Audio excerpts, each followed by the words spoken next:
Yeah, thank you for taking time out of your evening to speak with me about The Reckoning, which I watched last night. Maybe not the best thing to watch right before bed. Uh, Yeah. it was it was such a great film though. I was really, really happy to watch it. And Charlotte, you just slay it so much. I love it. I loved it so much. Thank Yeah, you. thank you so much for saying that. It's, It's great. No you problem. hold it. Yes. Oh, good. Neil, I wanted to ask you, you've worked on some iconic horror films like Dog Soldiers and The Descent. Have you always been interested in the genre? Is this something you grew up watching, or did that kind of come later in life? It's always been with me as long as I can remember. I think one of the earliest film memories I have is my dad showing me Frankenstein on TV one night when I was like 5 or something like that, and just being completely kind of absorbed and just fascinated by it all. And going from that to Doctor Who was another thing, a scary Doctor Who on a Saturday afternoon, uh, back when it used to be scary, and things like that. So I think I've always loved the scarier side of genre, I suppose, of being scary science fiction or straight out horror or whatever. But yeah, definitely horror's in my blood. Well, Mm. I love that. I'm a horror fan, die hard. And Charlotte, you don't have as many horror credits to your name, but you were starting off strong with writing and starring in this, and I absolutely love it. Same question for you. When did you start getting into horror, or did you meet Neil and decide I like scary movies now? Okay, that's I didn't want to assume, but Again, I've totally been converted, 100%. Like someone said to me the other day, so like, what's your top like 5 movies? And I was like, The Shining, The Thing, and Alien. I was like, oh yeah, I've been converted. I think so, yeah. Before that, it was Gone with the Wind and some Uh, other things. I mean, and since we met, we've kind of watched a steady progression of horror films and Yeah, things and stuff that you maybe never heard of before or maybe never even considered before. But yeah, now you love stuff like Hills Have Eyes love it. and But I think, Aliens and The Fly and all sorts. but I also think you appreciate it because like The Hills of Eyes, I watched when I was a lot younger. I think you appreciate it when you're older, Mhm, right? And I think it depends where you are and where you're at when you watch a horror film, how you mhm. appreciate it, how you connect with it and stuff. Yeah, the circumstances Yeah, and you, are a big deal for yeah, sure. and you showing me and stuff. So yeah, we Yeah. brought her over to the dark side. I like to hear that. This I was going to save this for my last question, but I'll ask now. What is a Neil Marshall and Charlotte Kirk movie night like? What are your go-tos right now when you guys are trying to stay entertained or stay inspired? What do you guys go to watch? I have to say, we go through phases. Okay. So the last, you wouldn't believe it, right now we're at cartoons. So this week we've watched Toy Story, We're having a the Pixar phase as yeah, we well. are. The Impossibles, sorry, The Incredibles. What's the other one? The Well, we did all Ratatouille. Toy Stories, Ratatouille, Bugs Life. Yeah. We did The Incredibles because I hadn't actually seen Incredibles 2, so it was good to catch up with that. We did Up. We did anyway. So we were doing a bunch of um, Pixar movies But then before that, for no reason we other were on than why the hell not? serial killer documentaries. Yeah. So some great serial killer documentaries. So yeah, but the thing is, there are some films that you can. I think a lot of the time you have to be in the mood or in the Hmm. zone to watch something. But there's some films that I can just watch anytime, anywhere. And Neil's like, oh no, not again. Like Alien, But yeah, but it's also Shining. just like it's because she's coming to these films now, but they've been with me for the past 40 years. It's like, when she says, let's watch the thing again, and I'm like, I love the thing, I love it, but I don't know, I've watched it 100 times or more. So Yeah, it's a bit different for me than it is for her on her second or third viewing or something like that. yeah. So um, yeah, so that's the only thing. But yeah, we if we're not watching Pixar movies, we're watching documentaries about serial killers, The Night Stalker, Jack the Ripper, all the stuff that's on Netflix at the moment, which we love. And then prior to that, it was like other horror films, or it just depends. Yeah. It's like, I Usually involves lots of popcorn. but yeah, but the interesting thing is, like, for the Reckoning, 3 films that really inspired me and you to get into it and during pre-production was the Gladiator, mm, Braveheart, and the Scarlet Letter. And they're films you can't just think, oh, I'm going to watch that now. You kind of got to be in the mood for it because Yeah, they're and, heavy and that and films. Scarlet Letter is there a hard one. Yeah. the period doing it was doing a period drama and stories of like characters who are put through hell and then come back and get revenge kind of thing was like, okay, this is topical. This is relevant to what we're gonna do. So Yeah. I also love that you guys can go from horror films to Pixar movies. That warms my heart that we have the same viewing habits of sometimes in the same night. I'm like, that was a great horror movie. Time to watch Toy Story. So I like to hear that. Absolutely. they're all so brilliant. I mean, it's just Yeah. you know, at the end of the day, it's an appreciation of incredible craft and Mm. storytelling. Yeah, exactly. Now, going to The Reckoning, it is set in this period piece, as you said, but somehow feels more relevant than ever with witch hunts and cancel culture and things like that.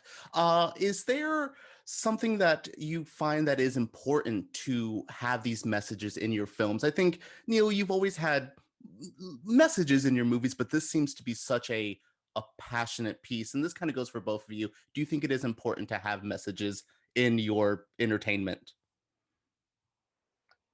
It was definitely important to me to, if I, you know, to return, if I was returning to the horror genre, which I kind of was, Mhm. to do something that had something to say. Mm. I didn't just want to do a kind of empty piece that was just made up of jump scares or something like that, Yeah. which is fine on when you if you get on the right kind of day or whatever. But for me, I was like, okay, if I'm gonna put my heart and soul into this, I want to have it something to say. And the story itself lent it to the fact that it was dealing with issues of witch hunts, of misogyny, of Mm. uh, things that were incredibly relevant to today. And I thought, okay, this is a story that, because part of the thing is when you try and pitch a period movie, everyone's like, why are we doing a period movie? And it's like, well, this is like, hundreds of years ago, but the things that are happening are still happening now. Exactly. More Absolutely. relevant than ever. And it's really important to say that, that we haven't moved on nearly as much as we think we have. We haven't. And seeing, and obviously, like when we made this was in the summer of 2019, we had no idea what was going to happen the following year. And Yeah, not the little only did fortune we teller get, there was a little too too on the nose, guys. not only did we get PR stunt. not only did we get a plague, but we got kind of elements of like religious fervor and stuff like that as well, with people, saying I'm not going to wear my mask, that it's the devil's work and all this kind of stuff on national TV, and you're like, wow, we really haven't moved on, and Yeah. that's scary. Yeah. Yeah, Yeah. I live in Florida in the States, so I understand the craziness of governments here. So I wanted to move to you, Charlotte.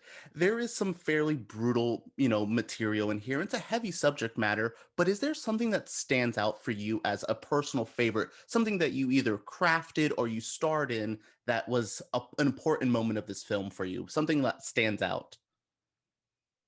Because you're kind of a badass in that first bar scene when you come in and say, "This is what I want," and I'm like, "Yes, you get your damn money, get your rent paid." I would say that my favourite line in the whole movie is "You stole all the mercy from my heart," because she's changed now. She's you've taken it all from me. I can't do anymore, and I'm a changed woman. I think that's the most powerful line for me. I mean, as an actor, you appreciate when you're actually doing it. You appreciate obviously the Mhm. dramatic moments and the really dramatic moments. But actually, when watching it, I actually like watching the badass fight scenes, horse riding moments. Because like, oh yes, that's pretty cool. But yeah, like my favorite in terms of like the best day I had was probably shooting the opening of her when it was pouring of rain, the opening of the movie, pouring of rain, and it was so emotional, burying her husband, and it was pouring of rain. There was music. We put music on set, and that was pretty exhilarating. And actually, also the end shot of the movie, because that was actually the end shot. That was the last shot of the Ugh, whole filming. And I was that like, oh, end. I don't know if I was like, and then someone said, well, yeah, there was a lifeguard there. I was like, why do we need him? He's like, yeah, because you could drown. Because your breath could inflate. I was like, oh It my was God. it was a pretty deep lake, and Yeah. she was in this really heavy dress, which we were kind of worried was just gonna like weight her down and she'd sink. And then, But she I loved it. was really reluctant, and I was like, "Oh, it's gonna be freezing." Do it. Went in there. And I was like, "Oh, would you like another few takes?" I loved it. I And, was like, "Oh, can I do it again?" You're like, and "No, quite, we got it." as is always the case, or not always the case, but often the case, is that we did about 7 or 8 takes, Yeah, and the one that's in the film is take 1. yeah, yeah. I love to hear that. Actually, you kind of set me up there perfectly, Neil. When you're crafting scenes like this that are not the easiest to watch or even easiest to film, do you have any tips for filmmakers of how to handle these kind of moments on set? How to approach your crew and your cast being like, "All right, guys, we're going to torture somebody today. Let's do it in the best spirits we can." Do you have any tips for people? Yeah. Yeah, no, there is. But my experience is that the more kind of bloody and disgusting the film stuff Mhm. is there's a kind of levity on set. It becomes more like a child playing in Play-Doh or with Mhm. paint, sort of a, like I get in there and I get my hands dirty and everybody else is getting dirty. It's like there's some element of fun to the more disgusting stuff on screen, Mhm. like in terms of blood and guts and gore, stuff like that. That's kind of fun to do. The the the the mood changes when you're like setting somebody on fire, which we Yeah. did a couple of times. On Yeah. that basis, it's like, okay, this is serious and somebody could get hurt here, so we have to be 100% prepared and do it 100% right and everything. So that's a different kind of mood. And then there's like, if you're setting the scene for like a really dramatic scene, then you want to establish a mood on set for that as well. And then it's totally different for like a sex scene, for instance. I mean, sex scenes are, for the most part, just awkward, embarrassing, boring to shoot. Yeah. Uh, they're very clinical. It's like, what are you trying to get across with this, and how clinical is it? And it's like embarrassing for the actors, no matter which way you cut it. It's like, so you just got to have a certain tone and respectfulness and professionalism at all times. But yeah, so it changes on a day-to-day basis. Mm. And Charlotte, for you, how do you kind of prepare yourself for these type of scenes? I can only imagine that dressing room moment. It's just like, all right, we're gonna cut someone Oh, off a tree today. yeah, that's the thing. It was making sure that I'm 100% in the zone. In fact, the hardest stuff for me is most the hardest, most awkward, embarrassing thing for me is not actually the sex scene. It's actually the most emotional scenes. Mhm. Because you've got to open yourself up and get to that place, and everyone's watching you, and that is really hard. When can we just have like a reduced set? It's mainly when I get to all the emotional stuff because I actually it's really hard because you're letting yourself open. You're being that little girl again, and that's when you're most vulnerable. So that's the hardest for me.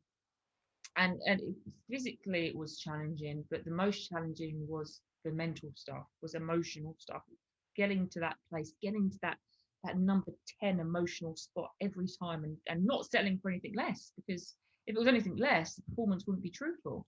Yeah. So it was a real responsibility. Especially the fact that she wasn't a real character, but it was a real story, like meaning there was a woman out there. It was a historic piece. There's a real woman out there that suffered these tortures. Right? Yeah. She represented all women, I guess, or a lot of Yeah, women back then. many women. So I had a responsibility for that. So mainly it's the emotional stuff that is hard for me to get. No, Not to get there. It's just I mean, I've heard yeah. actors who've worked in the industry for years, and those are always the moments, playing in the blood and the gore, showing your Right. bodies, the fun part sometimes where it is the draining stuff. So it is interesting to hear, and I like that. I like that you're still kicking ass with it, and it's awesome. And you both are badass people, offset and in this film. So thank you guys so much for speaking with me today. I wish you luck on everything because you guys are awesome. So sending you guys all my positive love, and thank you guys for crafting an awesome horror movie as well. So glad you Thank like it. you. Thank you. Thank you so much. No problem.